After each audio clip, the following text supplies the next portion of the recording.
Hello students, आप लोगों ने लास्ट लेक्चर में काफ़ी अच्छा रिस्पांस किया। कुछ लोगों ने आंसर को कमेंट में किया जिनका आंसर सही भी था। एक दो लोगों को थोड़े बहुत डाउट्स थे तो वो हम लोग अभी क्लियर कर लेंगे। बाकी सभी ने कमेंट नहीं किया तो ये चीज़ इससे मैं काफ़ी ज़्यादा डिसअपॉइंट हुआ। आप लोगों को कमेंट करना चाहिए, क्वेश्चन को सॉल्व करना चाहिए, क्योंकि इससे मुझे पता चलता है कि आप लोग समझ पा रहे हैं या नहीं समझ पा रहे हैं और आप लोगों को कितना इंटरेस्ट आ रहा है इस टॉपिक से। तो आप लोग कमेंट किया कीजिए, नहीं आ रहा है तो भी आप कमेंट में डालिए क्या इशू आ रहा है, या फिर जो गलत आंसर भी आ रहा है तो आप लोग कमेंट किया कीजिए ताकि मैं उससे एनालाइज कर सकूं। अपने नेक्स्ट वीडियो जो मैं बनाता हूं तो उसी कमेंट के बेसिस पे मैं डिसाइड करता हूं कि फिर हमको आगे कैसे लेक्चर को प्रोसीड करना है। खैर, हम लोग लास्ट क्लास में जो दो क्वेश्चन दिए थे उसको अभी डिस्कस करेंगे। तो पहला क्वेश्चन जो था वो था, निम्न में से कौन सा आवेश संभव नहीं है। तो जो आप लोगों को क्वांटाइजेशन प्रॉपर्टी बताई गई थी चार्जेस की, जिसके अकॉर्डिंग ये बताया था मैंने कि चार्ज जो होता है, नंबर ऑफ चार्ज इलेक्ट्रॉन्स, वो हमेशा होल नंबर में एग्जिस्ट करता है, पूर्णांक में एग्जिस्ट करता है, वो कभी फ्रैक्शन में एग्जिस्ट नहीं कर सकता है इलेक्ट्रॉन्स की संख्या। और ई का वैल्यू जो मैंने बताया था वो था 1.6 इंटू 10 की पावर माइनस 19 कूलम। ई की वैल्यू 1.6 इंटू 10 की पावर माइनस 19 कूलम थी। तो अगर हम लोग क्यू को ई की वैल्यू से डिवाइड करेंगे तो हमें एन प्राप्त होगा, और जो वो एन अगर पूर्णांक में होगा तभी वो चार्ज पॉसिबल है। अगर पूर्णांक में नहीं है इसका मतलब वो चार्ज पॉसिबल नहीं है, क्योंकि हम लोग पहले ही पढ़ चुके हैं कि Q बराबर एन ई होता है, और N जो होता है वो N should always be a whole number. ये बिल्कुल आप लोग बैठा लें दिमाग में कि N जो होगा वो हमेशा एक होल नंबर होगा, एक पूर्णांक होगा। तो अब आप लोग N निकालने के लिए क्या करेंगे, Q को E से डिवाइड करेंगे। N बराबर हो जाएगा Q डिवाइडेड बाई E, जिसकी वैल्यू कितनी आनी चाहिए, होल नंबर आनी चाहिए। तो हम लोग देख लेते हैं, हर एक ऑप्शन को हम लोग डिवाइड करेंगे ई के वैल्यू से और देखेंगे कि हमारा जो वैल्यू है वो होल नंबर आता है या नहीं। जैसे फर्स्ट ऑप्शन में हमारा दिया हुआ है 6 का value 6.4 into 10 to the power of minus 19 coulomb. इसको हम लोग जब ई से डिवाइड करेंगे 1.6 इंटू 10 की पावर माइनस 19 से, तो हमारा जो आंसर आएगा वो 4 आएगा। n बराबर 4 आएगा। यहाँ पे आप डिवाइड करके देख सकते हैं, 10 की पावर माइनस 19 से 10 की पावर माइनस 19 कैंसिल हो जाएगा, 1.6 से 6.4 4 टाइम्स में चला जाएगा, तो n बराबर 4।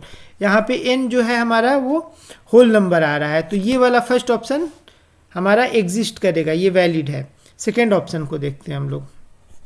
सेकेंड ऑप्शन क्या है, 1.6 इंटू 10 की पावर ऑफ माइनस 19। ये तो डायरेक्ट ई की ही वैल्यू दिया हुआ है, ई का वैल्यू, तो ऑब्वियस सी बात है 1.6 इंटू 10 की पावर माइनस 19 को 1.6 इंटू 10 की पावर माइनस 19 से अगर हम डिवाइड करते हैं तो n का मान 1 आएगा। यहाँ भी होल नंबर मिल रहा है हमें, तो ये भी ऑप्शन सेकेंड भी हमारा एग्जिस्ट करेगा। ऑप्शन थर्ड को देखते हैं।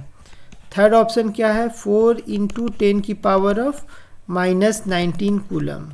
यहाँ पे देखते हैं, इसको 1.6 से अगर हम डिवाइड करें 1.6 इंटू 10 की पावर माइनस 19 से, तो ये तो चला गया 1.6, डेसिमल हटाएंगे 10 हो जाएगा, 4 4 जार 16, 4 1 जार 4, और ये 2.5। यहाँ पे हम देखते हैं कि n का जो वैल्यू है वो फ्रैक्शन में आ रहा है, डेसिमल में, तो ये संभव नहीं है। थर्ड तो बिल्कुल संभव नहीं है। फोर्थ ऑप्शन चेक करते हैं। फोर्थ ऑप्शन दिया हुआ है 4 इंटू 10 की पावर ऑफ माइनस 18 कूलम। इसको हम लोग 1.6 इंटू 10 की पावर माइनस 19 से डिवाइड करके चेक करते हैं।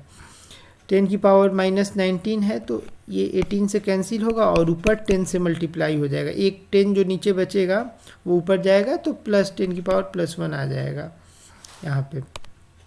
तो 10 बचेगा तो 40 डिवाइडेड बाई, अब और एक साथ में एक डेसिमल भी, अगर डेसिमल को हम लोग हटाते हैं,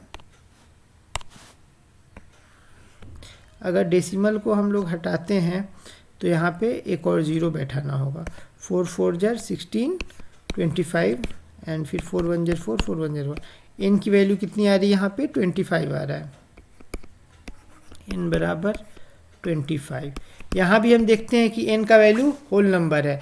तो हमारा आंसर क्या होगा? ऑप्शन सी ऑप्शन हमारा आंसर होगा, जो कि संभव नहीं है। सी ऑप्शन का जो आवेश है वो संभव नहीं, क्योंकि n की वैल्यू क्या आ रहा है हमारा 2.5 आ रहा है सी ऑप्शन में, थर्ड ऑप्शन में, जो कि फ्रैक्शनल नंबर है। तो फर्स्ट पार्ट का आंसर ये वाला होगा। नेक्स्ट हम लोग सेकेंड क्वेश्चन देखते हैं। सेकेंड क्वेश्चन हमारा था, क्वेश्चन सेकेंड जो हमने कल की क्लास में दिया था वो था 1 कूलम्ब आवेश में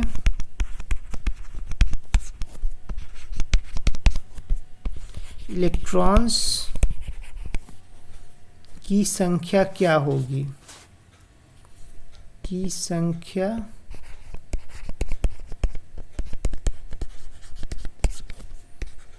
क्या होगा।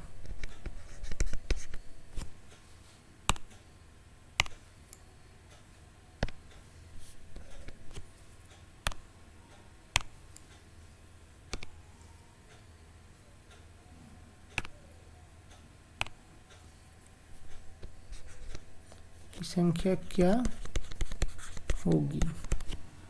तो इसका सॉल्यूशन हम लोग देखते हैं। Q बराबर कितना हो जा रहा है? 1 कूलम, और फॉर्मूला क्या है हमारा? Q इक्वल्स टू NE, यानी कि N बराबर हो जाएगा Q अपॉन E, क्योंकि Q का मान हमारा है 1 कूलम और E का मान है 1.6 into 10 to the power of -19। Point हटेगा, 0 जाएगा, और ये हो जाएगा 10 की पावर 20, यानी कि 10 की पावर 20 अपॉन 16, 10 की पावर 20 अपॉन 16। अब इसको आप लोग डिवाइड कीजिए 10 की पावर 20 को 16 से। तो अगर हम यहाँ पे इसको लिख सकते हैं 10,000 इंटू 10 की पावर ऑफ 16, ये मैथमेटिक्स है बिल्कुल। यहाँ पे 4 पावर हम कम कर रहे हैं और 10,000 से मल्टीप्लाई कर दे रहे हैं, डिवाइडेड बाई 16।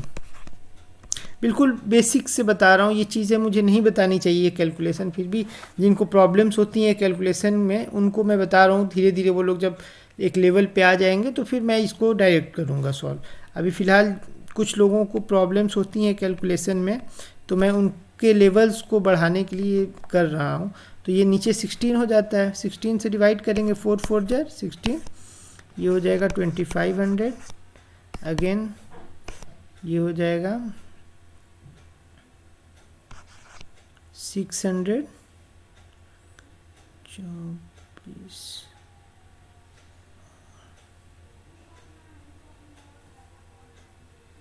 625। तो इसका आंसर हो जाएगा 625 इंटू 10 की पावर ऑफ 16। या फिर कुछ लोग इसको लिखे थे कमेंट में, रवि भूषण ने कमेंट किया था 6.25 इंटू 10 की पावर 18, और उसने कहा था सर ये डेसिमल में आ रहा है।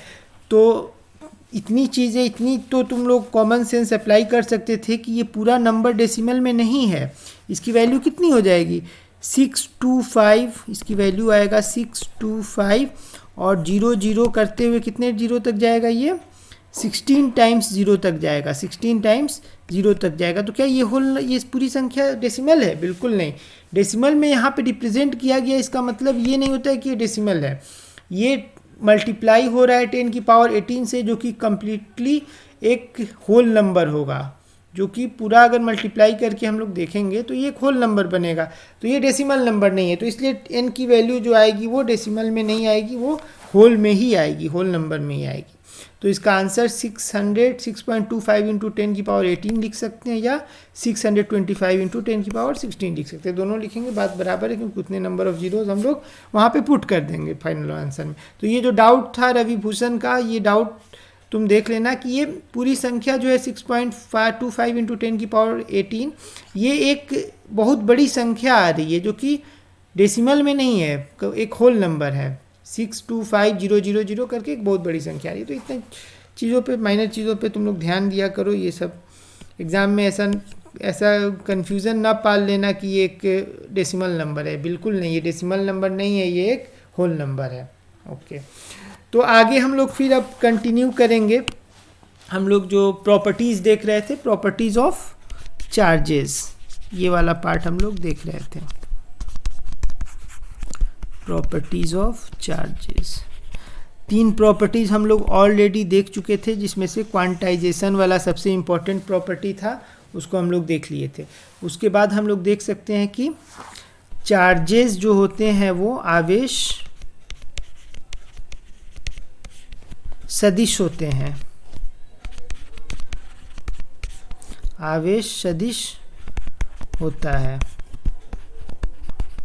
जो कि जिसमें इलेक्ट्रॉन्स की या तो इलेक्ट्रॉन्स एक्सेस फॉर्म में पाया जा सकता है या फिर रिड्यूस्ड फॉर्म में पाया जा सकता है। इलेक्ट्रॉन्स की संख्या बढ़ सकती है या घट सकती है। तो ये एक प्रॉपर्टी हो सकता है। आवेश जो होता है हमारा वो एक सदिश राशि होता है, आप लोग भी देख सकते हैं,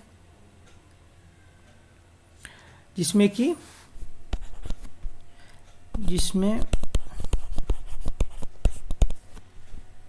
इलेक्ट्रॉन्स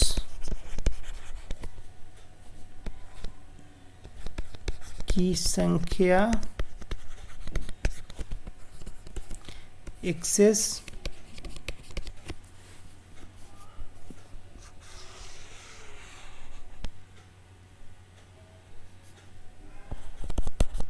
हो सकती है या डेफिशिएंसी हो सकती है, या डेफिशिएंसी हो सकती है, डिपेंड करता है। इलेक्ट्रॉन्स एक्सेस फॉर्म में पाए जा सकते हैं या इलेक्ट्रॉन्स की डेफिशिएंसी हो सकती है। अगला प्रॉपर्टी हो सकता है आवेश जो होता है वो ट्रांसफरेबल होता है, आवेश ट्रांसफरेबल होता है, यानी कि एक बॉडी से दूसरी बॉडी में आवेश को ट्रांसफ़र किया जा सकता है, आवेश ट्रांसफरेबल होता है।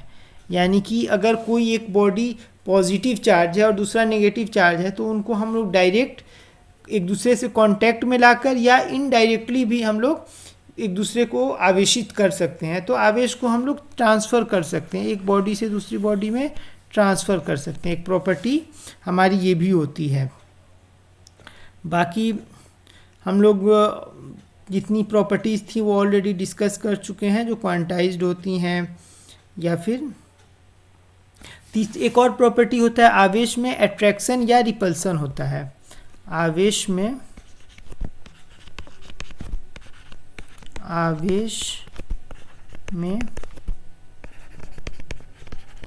अट्रैक्शन या रिपल्सन होता है।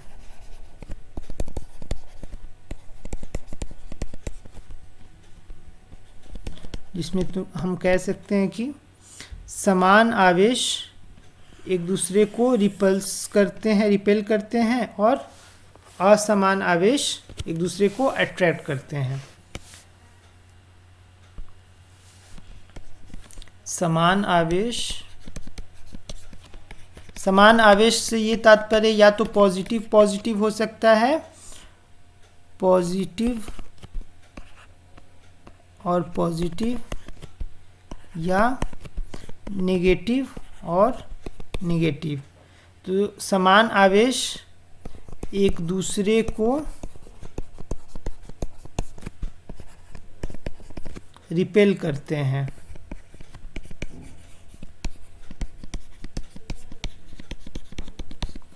और असमान आवेश तथा असमान आवेश से क्या तात्पर्य है हमारा, पॉजिटिव एंड नेगेटिव या नेगेटिव एंड पॉजिटिव। तो असमान आवेश, पॉजिटिव एंड असमान आवेश हमेशा अट्रैक्ट करते हैं,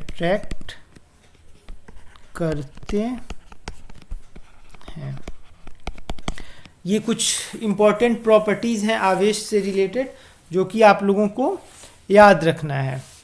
और आगे अब हम लोग इसी में जो है, ठीक है, अब हम लोग नया एक इसमें टॉपिक यूज़ करेंगे, मेथड्स ऑफ चार्जिंग, यानी कि दो बॉडीज़ को हम लोग कौन कौन से मेथड से चार्ज कर सकते हैं। तो नेक्स्ट हमारा टॉपिक है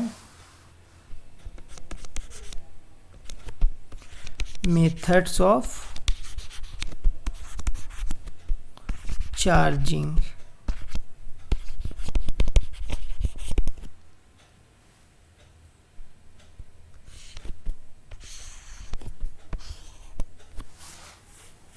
मेथड्स ऑफ चार्जिंग कैसे कैसे कौन कौन से मेथड्स होते हैं हमारे किसी बॉडीज़ को चार्ज करने के। फर्स्ट मेथड होगा वो घर्षण विधि होगी, घर्षण, जिसको हम लोग कहेंगे फ्रिक्शन। फ्रिक्शन के माध्यम से हम लोग दो बॉडीज़ को चार्ज कर सकते हैं।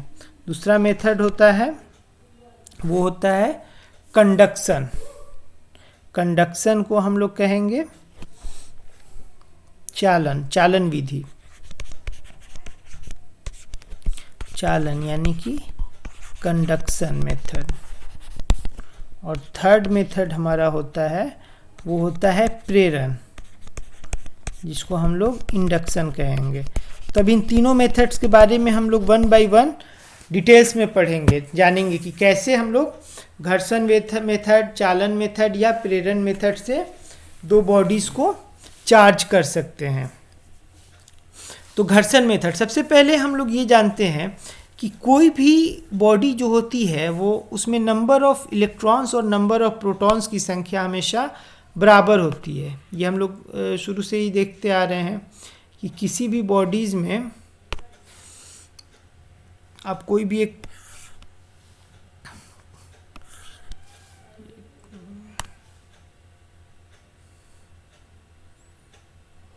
ठीक है, कोई भी एक हम लोग कोई भी एक मैटर लेते हैं, इसमें number of electrons and number of protons जो होते हैं वो इक्वल होते हैं। नंबर ऑफ इलेक्ट्रॉन्स और नंबर ऑफ प्रोटॉन्स इक्वल होते हैं।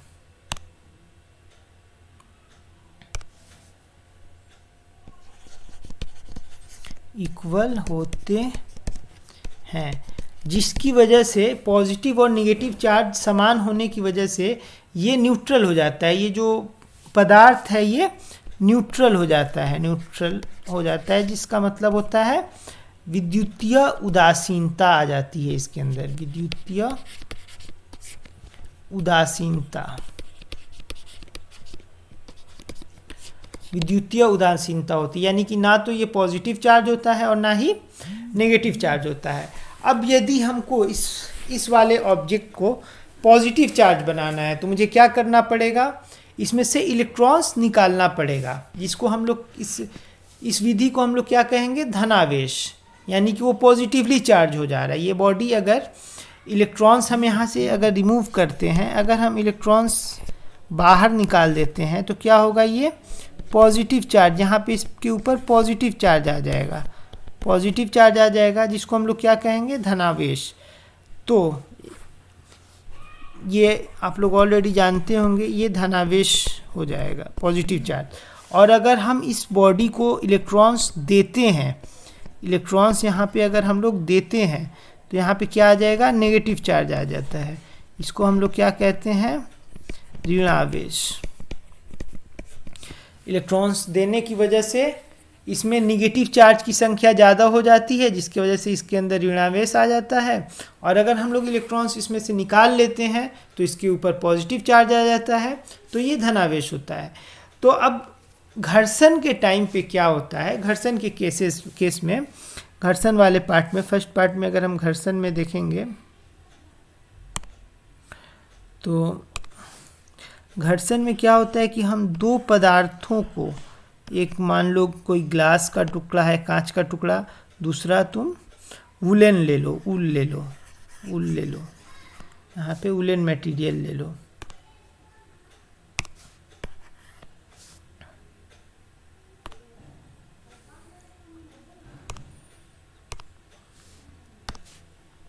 यहाँ पे ऊल ले लो,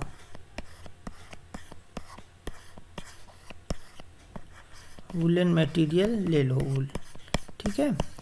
तो क्या होता है कि इन दोनों को जब आपस में रगड़ा जाता है, घर्षण किया जाता है, तो घर्षण करने की वजह से इलेक्ट्रॉन्स का ट्रांसफ़र हो सकता है। अगर वुलन मटेरियल से इलेक्ट्रॉन इस वाले ऑब्जेक्ट में, ये कांच के टुकड़े में अगर इलेक्ट्रॉन्स आ जाता है, तो ये इलेक्ट्रॉन क्या होगा, निगेटिवली चार्ज से आवेशित हो जाएगा, इसके ऊपर निगेटिव चार्ज आ जाएगा। और वूल क्या हो जाएगा, ऊन के ऊपर पॉजिटिव चार्ज हो जाएगा। क्यों? क्योंकि इसने इलेक्ट्रॉन्स को लूज़ किया है, इलेक्ट्रॉन्स को ट्रांसफ़र किया है, जिसकी वजह से ये धनावेश आ जाएगा इसके ऊपर और इसके ऊपर ऋणावेश आ जाएगा। तो घर्षण में बस यही होता है कि किसी कांच के टुकड़े को किसी वूलन मटेरियल से रगड़ो, या फिर तुम अपने बाल में भी एक स्केल से रगड़ते होगे और देखते होगे वो छोटे छोटे कागज़ के टुकड़ों को अट्रैक्ट कर लेता है वो स्केल। क्यों? क्योंकि वो भी आवेशित हो जाता है बाल में। अगर या बाल में हम लोग जब कंघी करते हैं तो वो भी तुम लोग देखते होगे कभी कभी कंघी से कागज़ के टुकड़े चिपकने लगते हैं, खींचा चला जाता है। ये क्यों होता है ऐसा? घर्षण के कारण। जब बाल से कंघी में घर्षण होता है तो कंघी आवेशित हो जाता है और वो अट्रैक्ट करने लगता है, उसके अंदर चुंबकीय गुण आ जाती है और वो दूसरे मटेरियल्स को अट्रैक्ट करता है अपनी तरफ। तो वही इसका मेन रीज़न यही है कि वो चार्ज हो रहा है, और किस वजह से हो रहा है? घर्षण के कारण, चार्ज ड्यू टू फ्रिक्शन। तो हम लोग घर्षण वाले पार्ट में बस यही हमको जानना है कि यदि दो मटेरियल्स को, दो पदार्थों को आपस में रगड़ा जाता है तो उनके इलेक्ट्रॉन्स का ट्रांसफ़र होता है एक पार्ट से, एक मटेरियल से दूसरे मटेरियल में, जिसकी वजह से एक मटेरियल पॉजिटिवली चार्ज आवेशित हो जाता है और दूसरा मटेरियल निगेटिव चार्ज हो जाता है।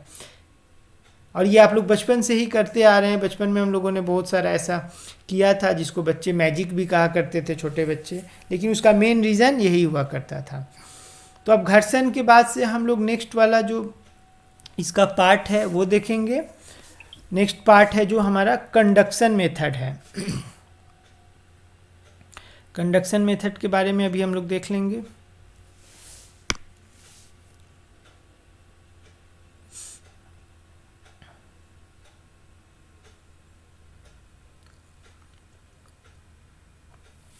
कंडक्शन मेथड में क्या होता है कि चार्ज का जो ट्रांसफ़र होता है वो एक दूसरे को के कांटेक्ट में आने पर होता है। जैसे टू डिफरेंट बॉडीज़ हैं, कंडक्शन मेथड देखते हैं। सेकंड मेथड, चार्जिंग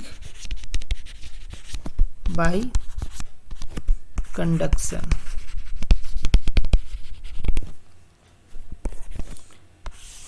ठीक है, इसमें क्या होगा,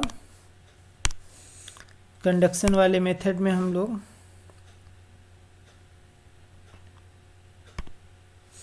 देखते हैं।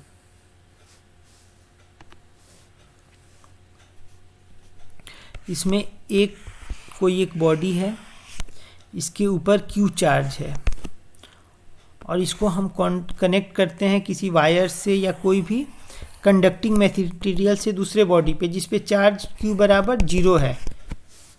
इस पे कोई चार्ज नहीं है, इसमें चार्ज है। तो क्या होता है कि हमेशा चार्ज वाले बॉडी से, जैसे ये पॉजिटिवली चार्ज है, चार्ज वाले बॉडी से दूसरी वाले बॉडी में भी चार्ज का ट्रांसफ़र हो जाएगा और ये वाला बॉडी जो है, ये वाला पार्ट, ये भी पॉजिटिवली चार्ज हो जाएगा, इसके ऊपर भी कुछ पॉजिटिव चार्ज आ जाएंगे। तो इसी मेथड को इस मेथड को, चार्जिंग मेथड को हम लोग चार्जिंग बाय कंडक्शन कहते हैं। तो इसमें हम लोग लिख सकते हैं इसके बारे में कि यदि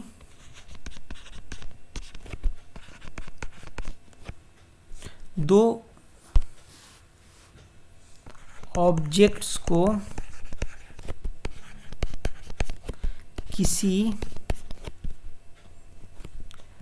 कंडक्टिंग माध्यम से, ये कंडक्टिंग माध्यम है, यानी कि इलेक्ट्रॉन्स इससे फ्लो कर सकते हैं, किसी कंडक्टिंग माध्यम से जोड़ देते हैं तब चार्ज का ट्रांसफर होने लगता है, जो कि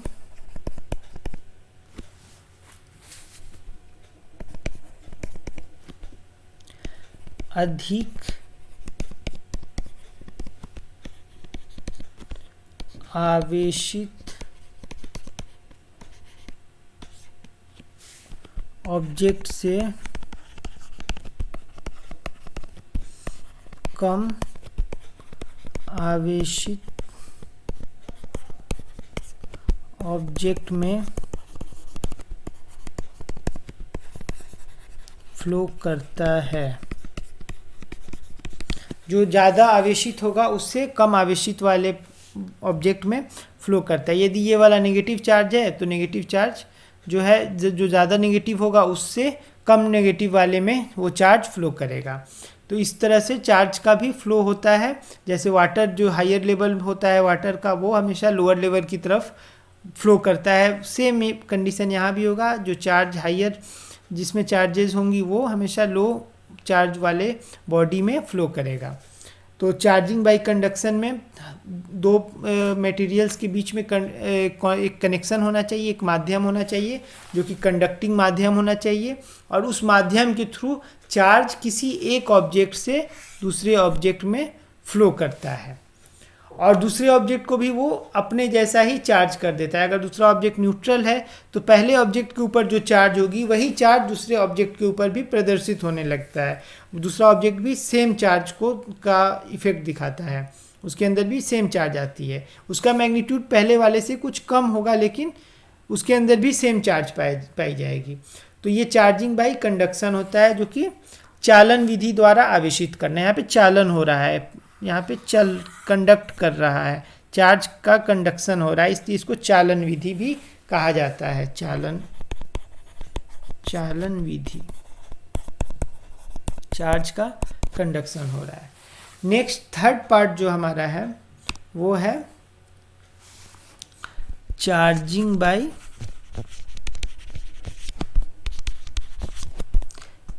इंडक्शन मेथड। इसको हम लोग क्या लिखेंगे? प्रेरण विधि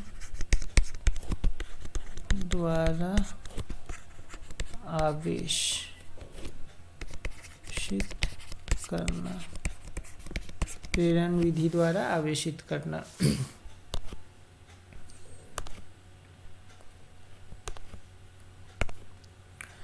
इसको ये काफ़ी इम्पोर्टेंट है ये वाला मेथड, और इसको थोड़ा अच्छे से आप लोग ध्यान देंगे।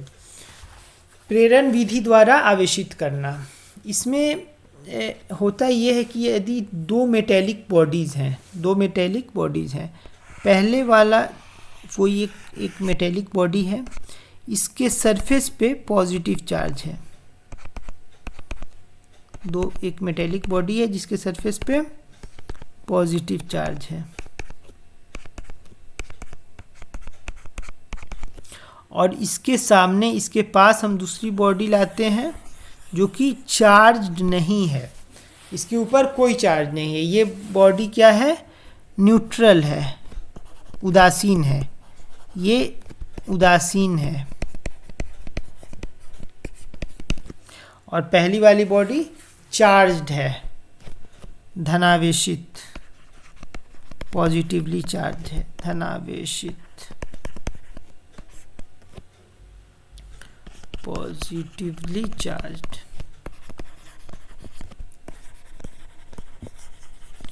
अब इस केस में क्या होता है कि ये वाला जो उदासीन ऑब्जेक्ट है, ये जब इसके संपर्क में आता है, संपर्क में नहीं आ रहा है, इसके पास आ रहा है, इससे कुछ दूरी पे अगर लाया जा रहा है इस वाले ऑब्जेक्ट के समीप जो कि धनावेशित है, तो इसके ऊपर यहाँ पे नेगेटिव चार्ज प्रदर्शित होने लगता है। इस ऑब्जेक्ट पे यहाँ पे नेगेटिव चार्ज प्रदर्शित होगा, और ये ऐसा इसलिए होगा क्योंकि ये जो मटेरियल है, ये जो मेटल है, इसके इलेक्ट्रॉन्स पॉजिटिव चार्ज की तरफ आने लगेंगे। इसमें यहाँ पे जो भी इलेक्ट्रॉन्स होंगे वो इस वाले सरफेस पे आएंगे जो कि यहाँ से पॉजिटिव वाले सरफेस के नज़दीक है। इस सरफेस के जो नज़दीक है उस वाले पार्ट पे पॉजिटिव आएंगे। तो यहाँ पे इलेक्ट्रॉन्स यहाँ पे जब आ जा रहे हैं, इसके फ्री इलेक्ट्रॉन्स जब यहाँ पे आ जा रहे हैं, तो यहाँ पे तो इलेक्ट्रॉन्स की डेफिशिएंसी हो जाएगी इस वाले सरफेस पे, इस वाले सरफेस पे। तो ये वाला सरफेस पॉजिटिव चार्ज शो करने लगा, क्योंकि ये ओवरऑल ये जो बॉडी है वो न्यूट्रल है, उदासीन है। तो उदासीन होने की वजह से इसको तो मेंटेन करना है, टोटल चार्ज इसके ऊपर 0 होना चाहिए। तो एक सरफेस पे इलेक्ट्रॉन्स इधर जब मूव करने लग रहे हैं तो यहाँ पे इलेक्ट्रॉन्स की डेफिशिएंसी हो जा रही है। इस वाले पोर्शन में इलेक्ट्रॉन्स की डेफिशिएंसी हो रही है, यहाँ पे इस वाले सरफेस पे, इस पे इलेक्ट्रॉन्स की डेफिशिएंसी हो रही है। तो यहाँ पे पॉजिटिव चार्ज का इफेक्ट होगा और यहाँ पे नेगेटिव चार्ज दिखने लगेगा, इस वाले सरफेस पे नेगेटिव चार्ज दिखने लगेगा। तो ये तो टेम्प्रोरी आवेशित हो रहा है। जैसे ही इस चार्ज पार्टिकल्स को हम लोग हटा देंगे तो थोड़ी देर बाद फिर से सभी इलेक्ट्रॉन्स अपनी अपनी जगह पे आएंगे और ये पूरा पार्ट न्यूट्रल हो जाएगा थोड़ी देर बाद।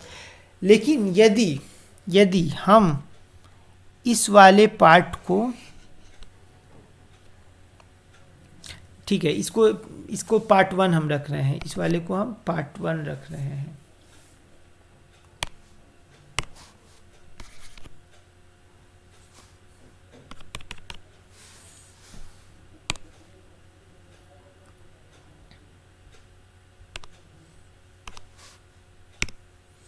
ये फर्स्ट पार्ट हो गया, इसका केस 1 हो गया।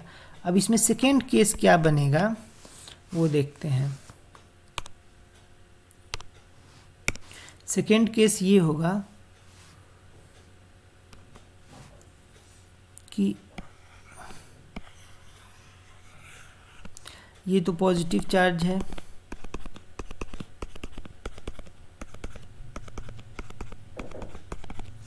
और यहाँ पे नेगेटिव चार्ज आ गया।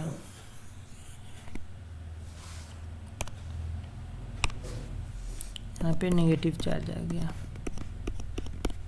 अब इसको हम नेगेटिव, ये जो पॉजिटिव चार्ज वाला पार्ट था इसको हम अर्थिंग कर दे रहे हैं। अर्थिंग करने से क्या होगा कि यहाँ पे जो पॉजिटिव चार्ज थी उसकी डेफिशिएंसी को कम करने के लिए अर्थ से इलेक्ट्रॉन लेगा और यहाँ पे पॉजिटिव चार्ज जो है वो न्यूट्रलाइज हो जाएगा। जितनी पॉजिटिव चार्ज यहाँ पे थी उतनी डेफिशिएंसी को कम करने के लिए अर्थ से इलेक्ट्रॉन्स यहाँ पे फ्लो होगा और इसकी डेफिशिएंसी को पॉजिटिव चार्ज वाले यहाँ पे जो हम लोग को पॉजिटिव चार्ज दिख रहा था उसकी डेफिशिएंसी को यहाँ पे ये कम कर देगा और इसको न्यूट्रल बना देगा।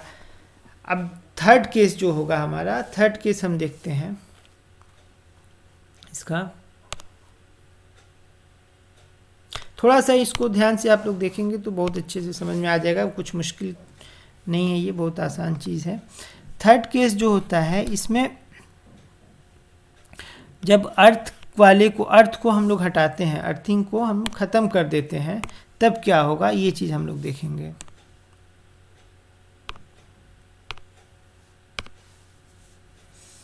थर्ड केस में पहला वाला तो पॉजिटिव था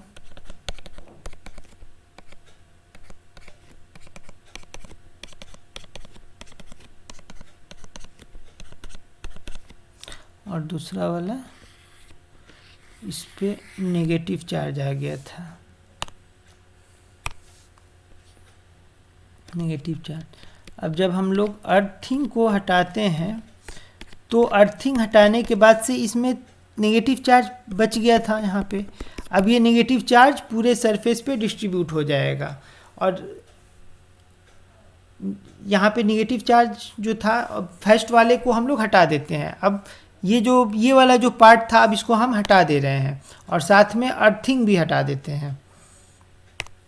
फर्स्ट वाला जो डायग्राम था, जो चार्ज ऑब्जेक्ट था जिसके वजह से, जिसके इम्पैक्ट की वजह से वो आवेशित हो रहा था टेम्पोरेरी, अब ये क्या होगा, परमानेंट आवेशित हो जाएगा। अर्थिंग की वजह से हमने क्या किया कि इसके पॉजिटिव वाले पार्ट को न्यूट्रलाइज कर दिया।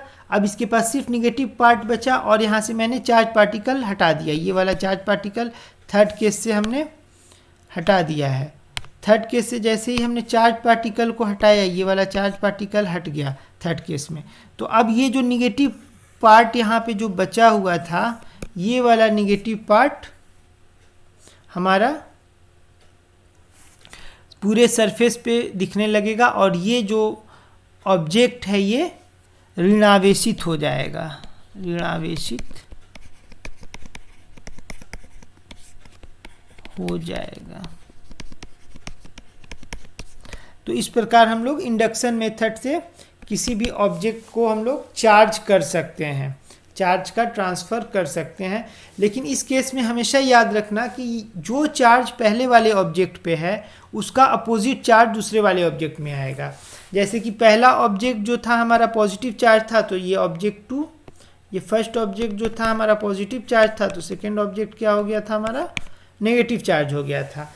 अगर ये नेगेटिव चार्ज होता फर्स्ट ऑब्जेक्ट तो सेकेंड ऑब्जेक्ट हमारा पॉजिटिव चार्ज हो जाता। इसमें इस चीज़ को हमें ध्यान में रखना है कि कंडक्शन मेथड में जो हो रहा था सेम चार्जेस ट्रांसफ़र हो रहे थे, एक ऑब्जेक्ट से दूसरे ऑब्जेक्ट में सेम चार्ज। अगर पहला वाला बॉडी पॉजिटिव चार्ज है तो दूसरे में भी पॉजिटिव होगा। और कंडक्शन में हम लोग देख रहे थे कि यहाँ पे कनेक्शन हुआ करता था, दोनों के बीच में एक कंडक्शन मेथड, कंडक्शन माध्यम होता था, कंडक्टिंग मीडियम होता था जो कि चार्ज को ट्रांसफ़र करता था और दोनों पे सेम चार्जेस आते थे।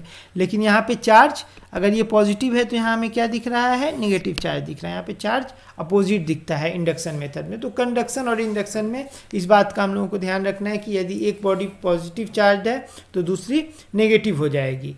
ये चीज़ आप लोग बिल्कुल ध्यान में रखिएगा, ये डायरेक्ट पूछा जा सकता है 1 नंबर के क्वेश्चंस में ऑब्जेक्टिव टाइप में, और बहुत लोग इसमें गलती भी कर देते हैं, उनको याद पता नहीं रहता है। तो कंडक्टिंग, जब भी कंडक्टिंग मेथड को हम लोग अप्लाई करेंगे तो वहाँ पे दोनों बॉडीज़ पे सेम चार्जेस ट्रांसफ़र होते हैं, और इंडक्शन मेथड में हमेशा अपोजिट हो जाता है। अगर निगेटिवली चार्ज बॉडी को लाया जाएगा उसके दूसरे ऑब्जेक्ट के कांटेक्ट में तो वो पॉजिटिव बना देगा दूसरे वाले को, और अगर पॉजिटिव को लाया जाएगा तो वो दूसरे वाले को नेगेटिव बना देगा। तो आज हम लोग इतना ही देखते हैं। अब आप लोगों का है क्वेश्चन का बारी, आप लोग क्वेश्चन करें। आपको होमवर्क में हम फिर से आज 2 क्वेश्चन दे रहे हैं, और इस बार आप बिल्कुल सभी लोग रिप्लाई करेंगे, सभी लोग कमेंट करेंगे, क्योंकि आप लोग को जो भी बताया जा रहा है वो चीज़ आप अगर कमेंट में नहीं हमको रिप्लाई करेंगे तो मुझे पता नहीं चल पाएगा कि आपको समझ में आ रहा है कि नहीं समझ में आ रहा है। फिर ये 1 वे स्टडी हो जाएगा, 1 वे टीचिंग हो जाएगा, और हम इसको 1 वे नहीं बनाना चाहते, ये 2 वे होना चाहिए। आप लोगों का भी रिप्लाई आए, आपकी भी रिस्पॉन्सेज आए, ताकि हमें पता चले कि आपको समझ में आ रहा है। तो फर्स्ट क्वेश्चन हम लोग लिखते हैं आज का होमवर्क का।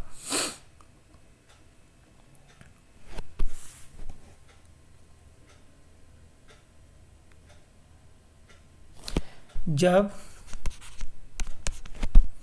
किसी पॉलीथीन को एक ऊन के टुकड़े से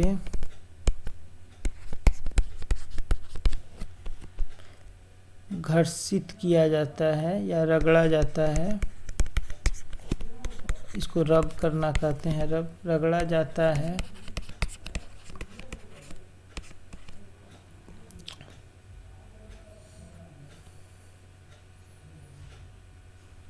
तब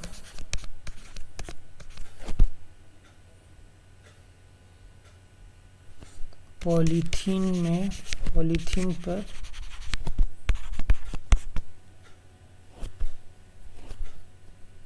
-2 × 10⁻⁻⁷ कूलम का चार्ज आ जाता है।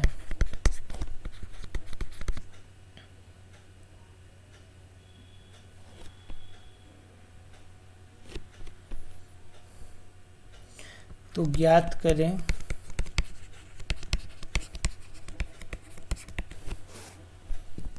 कि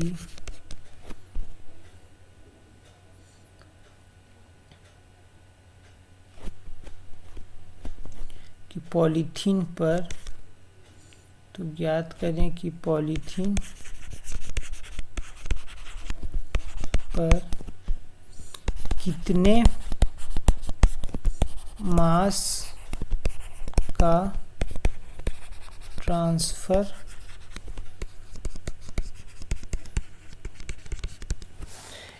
ठीक है, यानी कि इतना चार्ज जब आ जाता है तो उस पर कितने मास का ट्रांसफ़र हो जाता है। ठीक है, इसमें एक चीज़ आप ध्यान रखेंगे कि मास ऑफ इलेक्ट्रॉन्स जो होता है, मास ऑफ इलेक्ट्रॉन्स बराबर होगा 9.1 इंटू 10⁻⁻31 किलोग्राम। ये आप लोग पढ़े भी होंगे, ये वैल्यू जानते होंगे, तो इसका आप यूज़ करेंगे।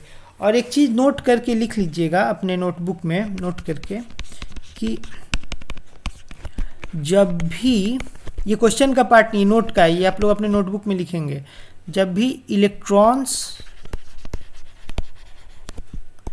का ट्रांसफ़र होता है किसी ऑब्जेक्ट को चार्ज करने के लिए, किसी ऑब्जेक्ट को आवेशित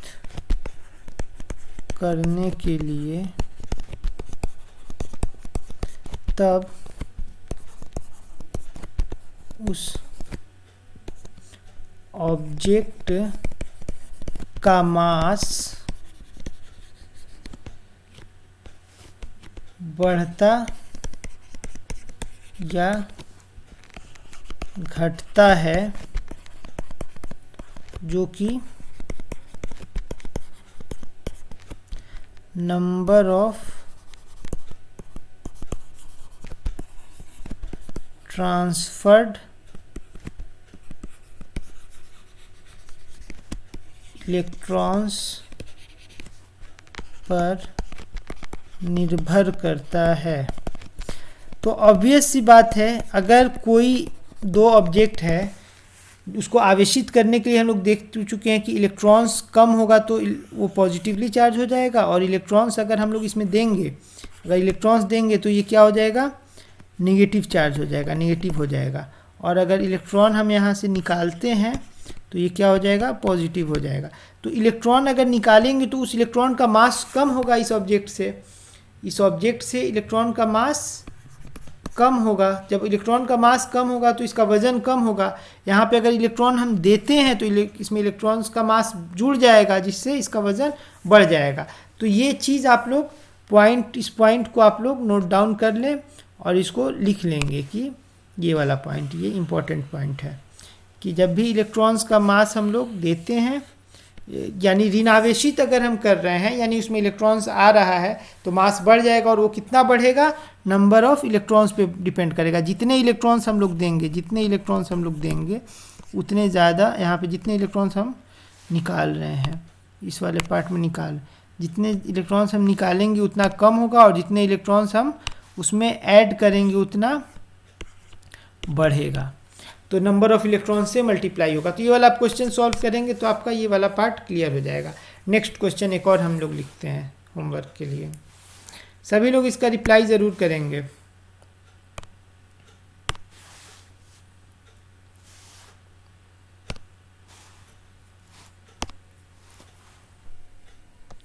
क्वेश्चन नंबर 2,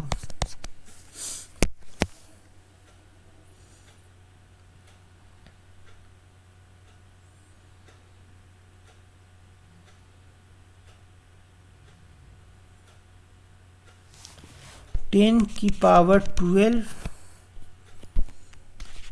अल्फा पार्टिकल्स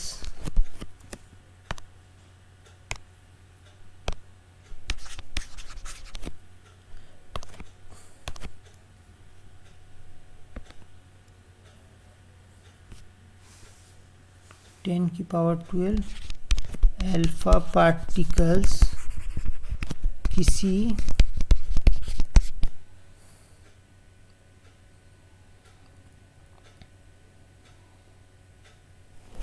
किसी न्यूट्रल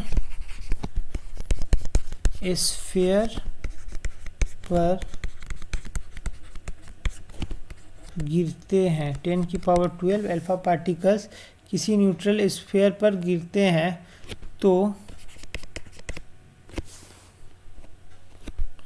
तो समय ज्ञात करें